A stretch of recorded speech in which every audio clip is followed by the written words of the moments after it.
Alors, qu'est-ce que la liberté? Parce que vous savez, les mots diffèrent d'une personne à l'autre. Par exemple, si je dis la liberté, ça veut dire d'avoir la licence de faire ce qu'on veut sans penser à un autre. J'ai eu des petits-enfants dans ma classe et qui disaient c'est un pays libre, pourquoi est-ce que j'ai pas le droit de marcher dans la classe avec mon lunch? Ce n'est pas la liberté, c'est l'anarchie. Mais c'est ce que ça voulait dire pour lui, la liberté. La liberté aussi pourrait vouloir dire d'avoir l'habilité ou les ressources de faire l'impossible. La liberté, est-ce que c'est un concept de scriptuaire? Comme enfant, j'aurais dit non, mais maintenant, j'ai fait une petite étude sur Google. Non, j'ai fait une petite étude, une recherche rapide. Et j'ai trouvé beaucoup de... Thank you. Alors, Jean 8,36 nous dit, si le Fils vous a franchi, vous êtes vraiment affranchi. Vous êtes libre. Galates 5,13, c'est pour la liberté que Christ vous a libéré. Romains 8,2 nous dit, à cause, par Jésus-Christ, 1 Pierre 2,16 nous dit, vivez comme des hommes libres, mais n'utilisez pas votre liberté pour faire le mal, mais vivez comme des serviteurs de Dieu. Galates 5,13, vous, mes frères, avez été appelés à être libres, seulement n'utilisez pas votre liberté pour nourrir votre nature pécheresse, mais plutôt servez avec l'amour. 1 Corinthiens 2 Corinthiens 3,17, là où il y a l'Esprit du Seigneur, il y a de la liberté. Alors, il y a deux aspects à la liberté. La liberté à la liberté de. Et ce qui arrive, c'est que nous utilisons un terme pour éviter l'autre. Si on regarde dans le dictionnaire, ça classifie la liberté en deux définitions, deux listes. Et j'ai regardé dans le dictionnaire biblique. Non seulement le mot a ressorti, mais des choses qui étaient décrites comme liberté. Alors, il y avait le mot liberté, aphésis, qui veut dire délivrance, pardon, liberté et rémission. Ça, c'est la liberté de quelque chose. Il y avait aussi exousia, qui veut dire puissance et autorité. Et ça vient d'un mot qui veut dire légal. Alors, le privilège, la force, la capacité, la compétence, la liberté, la maîtrise,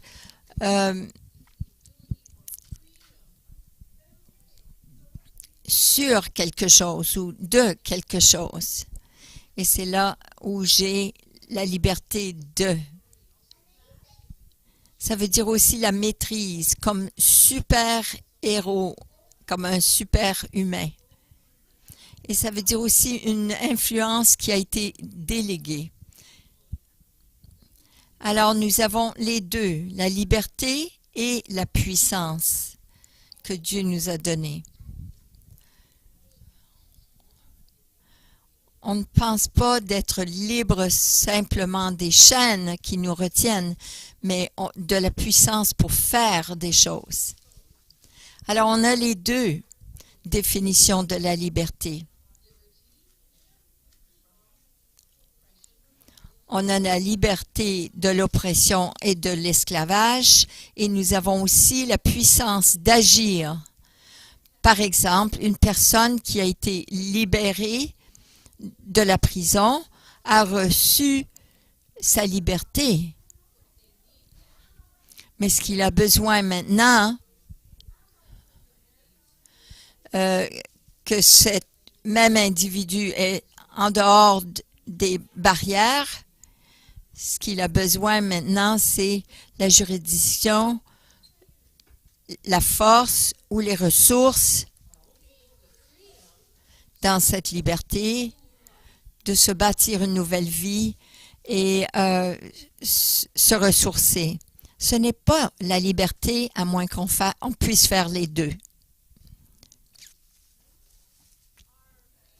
Alors, notre liberté en Christ, nous avons été libérés de l'esclavage du péché, des ténèbres, de la honte, notre dette envers le péché, ou le règne du péché sur notre vie, le pouvoir du péché sur notre vie.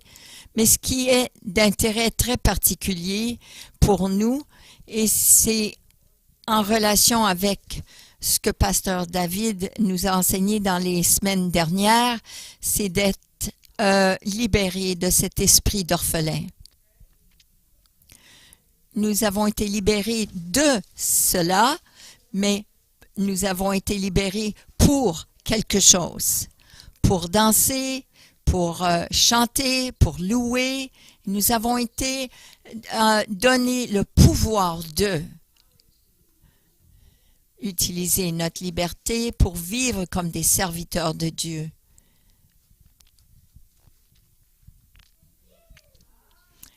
Nous avons été donnés le pouvoir d'être serviteurs et d'aimer, non de se laisser avoir par la nature pécheresse, mais plutôt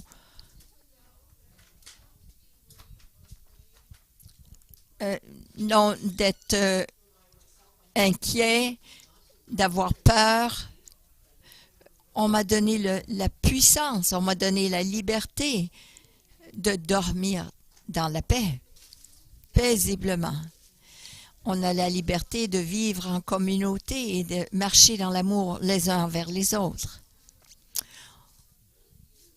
On nous a donné le pouvoir, ça nous dit dans le livre de Philippiens, mon livre préféré, de marcher le 2e mille, tourner la joue, donner notre manteau lorsqu'on a pris notre tunique et d'aller encore plus loin dans l'amour de Dieu, de souffrir même pour Christ. Un autre verset dans 2 Corinthiens 3, 17b, ça nous dit « Là où il y a la liberté, là où est l'esprit, il y a la liberté. » Mais j'ai lu le 2e verset après cela, ça nous dit « Donc nous tous reflétons la gloire du Seigneur avec des figures découvertes. » Et que cette même gloire venant du Seigneur, qui est l'Esprit, nous transforme à sa ressemblance d'un degré de gloire encore plus grand.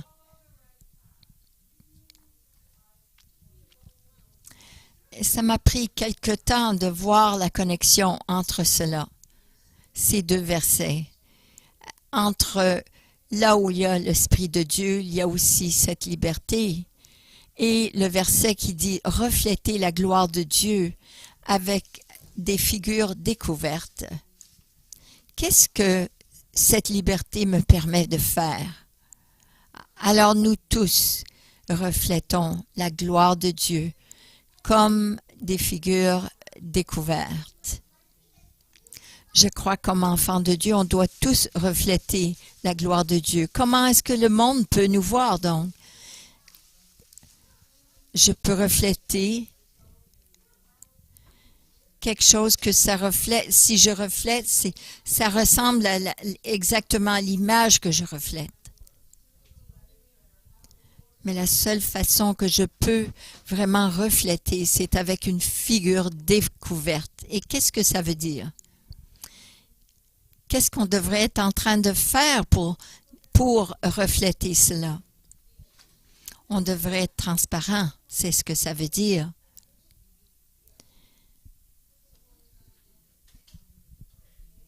Mais qu'est-ce qui couvre nos figures, qui voile la honte, la crainte?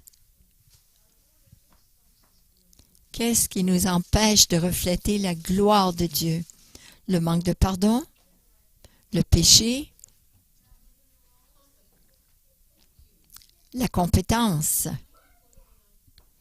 Oui, je peux mettre un regard, une figure qui démontre que je suis heureuse, avec le grand sourire, la grimace, mais ne sachant pas qui je suis vraiment, avec des problèmes d'identité, puisque je ne sais pas qui je sais que je suis, je peux donner l'image, le reflet de quelque chose qui n'est pas vrai. Je peux mettre un masque. Lorsque je ne sais pas si je suis acceptable ou non, je peux être tout ce que tu veux que je sois, parce que je porte un masque, parce que je ne veux pas que les gens voient que j'ai de la peine ou que je souffre. Je suis quelqu'un d'autre. Je peux mettre du maquillage.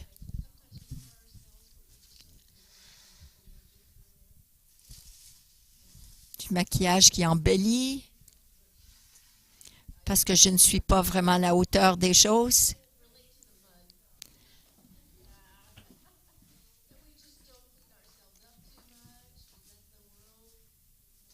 On peut laisser le monde voir une certaine image.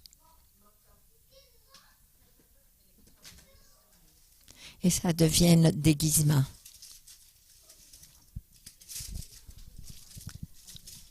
Et pourquoi est-ce qu'il parle de découvrir notre figure? Cette même liberté qui vient de l'esprit nous transforme à sa ressemblance d'une façon encore plus glorieuse, de gloire en gloire. Et d'où vient cette gloire? Elle ne vient pas de moi, mais la gloire vient du Seigneur.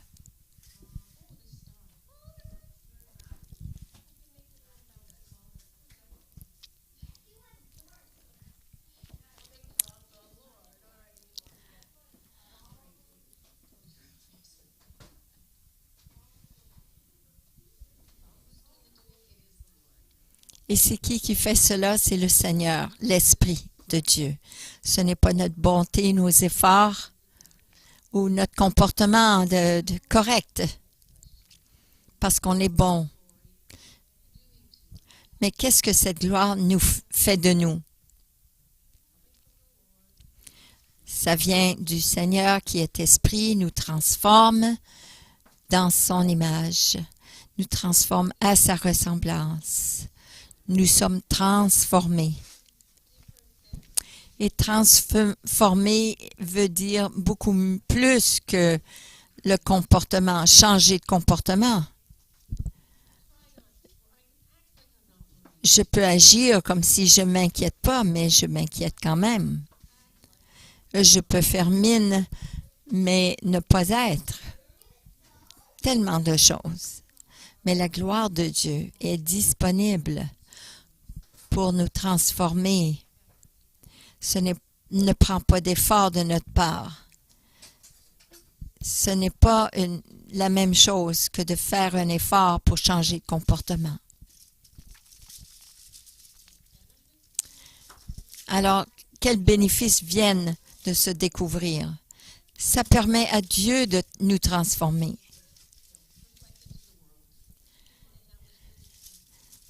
Je croyais que ça permettrait qu'on dévoilerait la gloire de Dieu au monde autour de nous.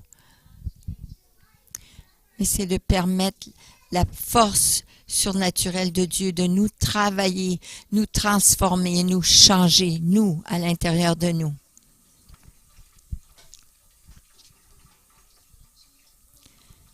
C'est parfois difficile et épeurant, mais Ça permet à Dieu de nous travailler à l'intérieur de nous. Là où j'ai échoué, où je mets une façade, où j'essaye d'être une personne que je ne suis pas, Dieu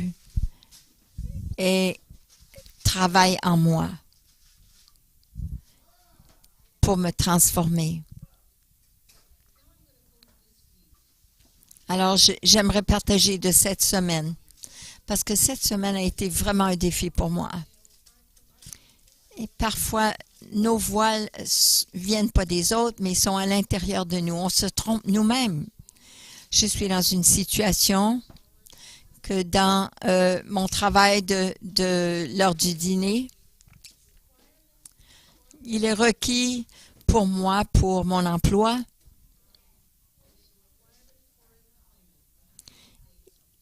il y a une réquisition pour l'emploi. Je dois faire quelque chose.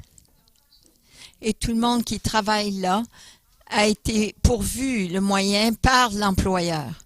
Mais pour moi, on m'a dit que ça n'a pas été fait, mais je dois donner de mon temps et je dois trouver le temps. Et je dois trouver une situation profitable aussi pour mettre cette mise à jour, pour faire cela. Et j'ai cherché partout, j'ai demandé de l'aide et tout le monde semble dire qu'ils ont de l'aide de l'administration ou de l'école ou du système scolaire.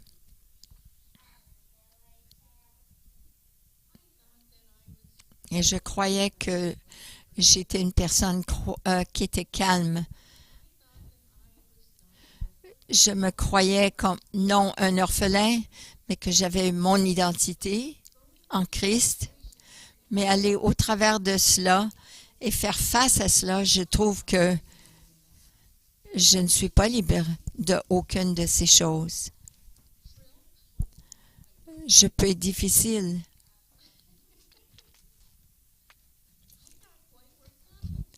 Et je me suis fait vraiment travailler parce que je suis mise à part et je suis rejetée. Et toutes sortes de choses, d'événements se produisent.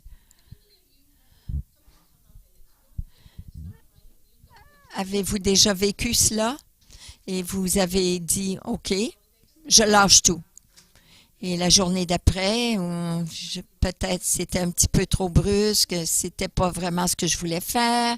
J'aurais pu m'y prendre d'une autre façon. Parce que vous n'avez pas eu le temps de vraiment réfléchir, de prendre le temps. Je propose qu'en Christ, nous avons cette liberté. Si nous sommes transparents et nous laissons Dieu, le Seigneur, nous examiner et nous lui permettons de prendre cette situation et nous transformer. D'aller au Seigneur et de ne pas se laisser avoir par ces impulsions qui nous font mal, qui nous blessent et qui nous rentrent dans des situations qui endommagent nos relations. Alors, j'ai été au Seigneur et j'ai dit au Seigneur, Seigneur, qu'est-ce qui se passe avec moi? Je ne suis pas insécure. Je voulais avoir un partenaire pour cette formation et je n'ai eu personne. Je voulais être traitée avec respect. Mais qu'est-ce qu'il y a là-dessous?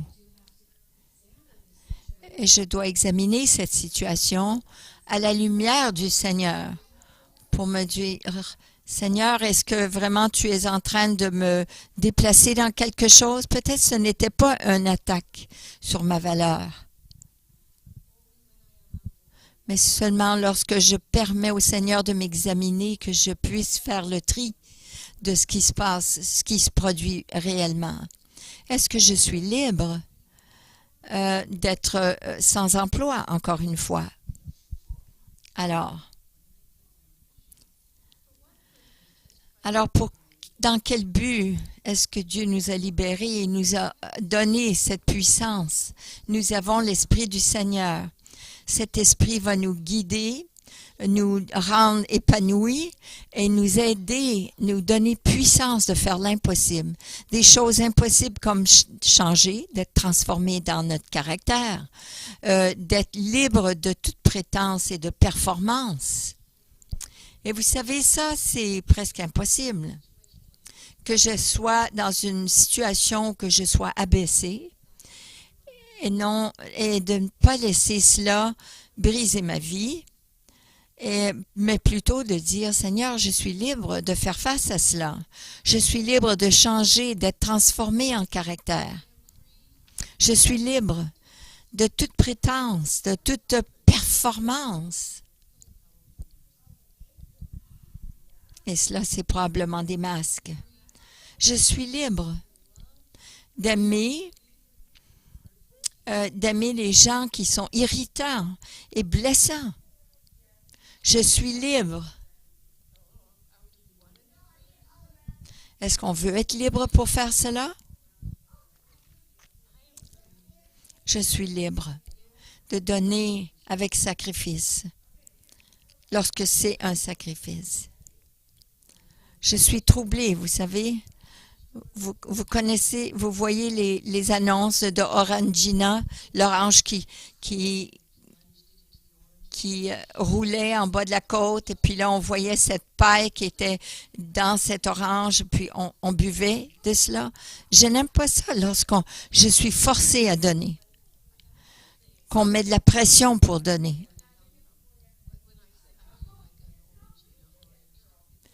Et lorsque je dis, je me sens comme cette orange d'Orangina, c'est que je crois que je n'aime pas lorsqu'on vient me chercher, me mettre de la pression pour donner. La liberté ne veut pas dire de juste s'allonger et se laisser prendre non plus, comme cette orange. On a la liberté d'être comme Esther, qui s'est levée. On a la liberté. On est libre. On a la liberté de ne pas céder à la pression du monde. On a cette liberté de se lever pour les choses qui sont correctes, qui sont justes. Je suis libre aussi de servir sans me sentir comme un esclave. Lorsque je sers à faire quelque chose que je ne suis pas bonne à faire, ça ne change pas qui Christ dit que je suis. Comme une mère, on apprend que nettoyer les dégâts ne veut pas dire que c'est tout ce que je vaux. Je le fais parce que c'est un don, parce que je suis plus grande que cela. Nous le faisons parce que nous savons qui nous sommes. Et comprenant que l'effet que cet esprit d'orphelin a eu sur nous, et que nous sommes maintenant des fils et des filles de Dieu, comprenant cela, comme Jésus l'a compris, qui il était, afin qu'il puisse servir en lavant les pieds, parce que personne d'autre voulait le faire. Et il a aussi déposé sa vie, donné sa vie. Il voulait le faire parce qu'il savait qui il était.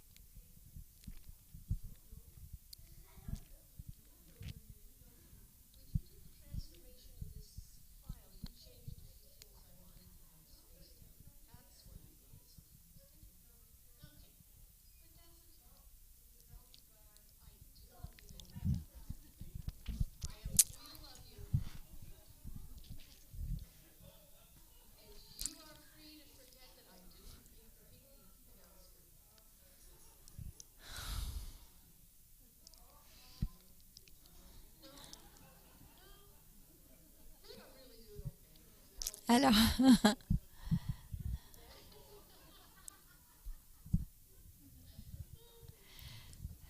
mon époux a oublié certaines notes, mais je suis libre de le pardonner et il est aussi libre d'oublier que moi j'ai oublié l'annonce sur les petits cochons. Mais en Galates 5, ça nous dit que nous sommes libres de notre nature humaine, notre nature pécheresse.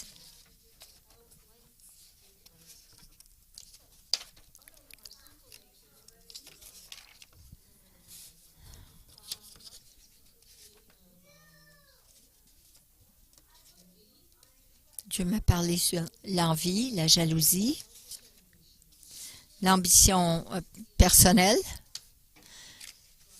égoïste,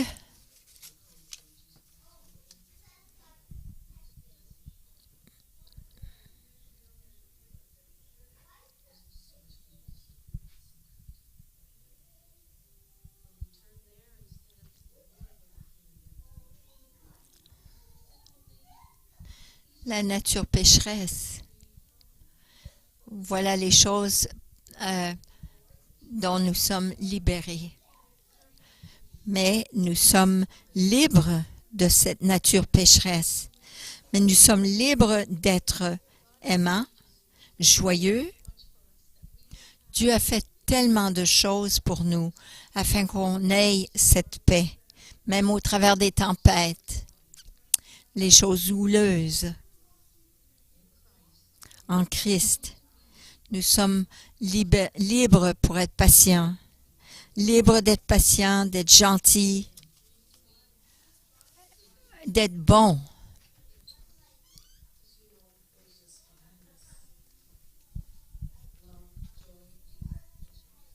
Galates 5, ce sont les fruits de l'esprit, vous savez. Et ça parle de la bonté. On est libre d'être fidèle, on est libre d'être doux et on est libre d'avoir la maîtrise de nous-mêmes. Je suis libre d'être. Je peux chanter et danser parce que je suis libre d'être. Et comme nous allons clôturer cette réunion, j'aimerais que vous réfléchissiez que vous êtes libre d'être.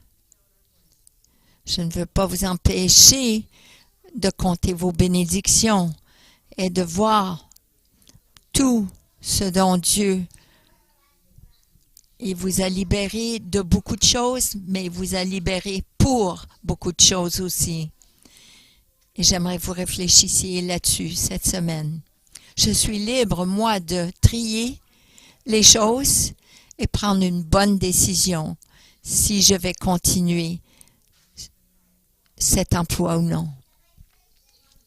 Et cette décision sera prise après que le Saint-Esprit m'ait découverte et fait le tri de toutes ces motivations qui sont conflictuelles et mes sentiments qui sont blessés parce que j'aime mes enfants et j'aime aller à ce travail. Mais il y a un prix à cela. Et je serai libre de prendre cette décision qui m'apportera la paix. J'ai cela en Christ. Je n'ai pas besoin de prendre une décision sous pression, mais je peux marcher dans la paix et marcher en confiance parce que le Saint-Esprit va m'aider à trier cela. Comme je suis transparente avec lui, je le laisse me rendre un ministère. Il va utiliser les gens autour de moi et mon mari et dans mes temps seul avec le Seigneur. Alors, j'aimerais vous lancer le défi d'être libre réellement, de servir sans vous sentir comme un esclave, de vivre avec toute la puissance et l'autorité que Christ a racheté pour nous, le prix qu'il a payé pour nous. Alors, Seigneur Dieu, nous te remercions pour ta parole et que c'est vraiment clair, que c'est pour la liberté que tu nous as libérés. Nous te remercions, Seigneur, que tu nous montres ce que est vraiment la liberté. Et à ce moment même, j'aimerais te remercier, Seigneur, que je suis libre de.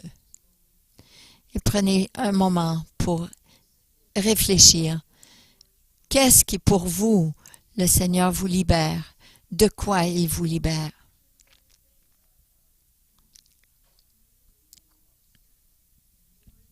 Et merci, et Seigneur, ta liberté, Seigneur, de l'esclavage est tellement excitante que oui, nous voulons danser et chanter. Mais nous voulons aussi te remercier parce que tu nous as libérés pour quelque chose. Et s'il vous plaît, remplissez cela pour vous-même. Pourquoi est-ce qu'il vous a libérés? Et dans quel but il vous a libérés? Pensez à cela. Merci Seigneur. Merci Seigneur. Nous sommes libres de.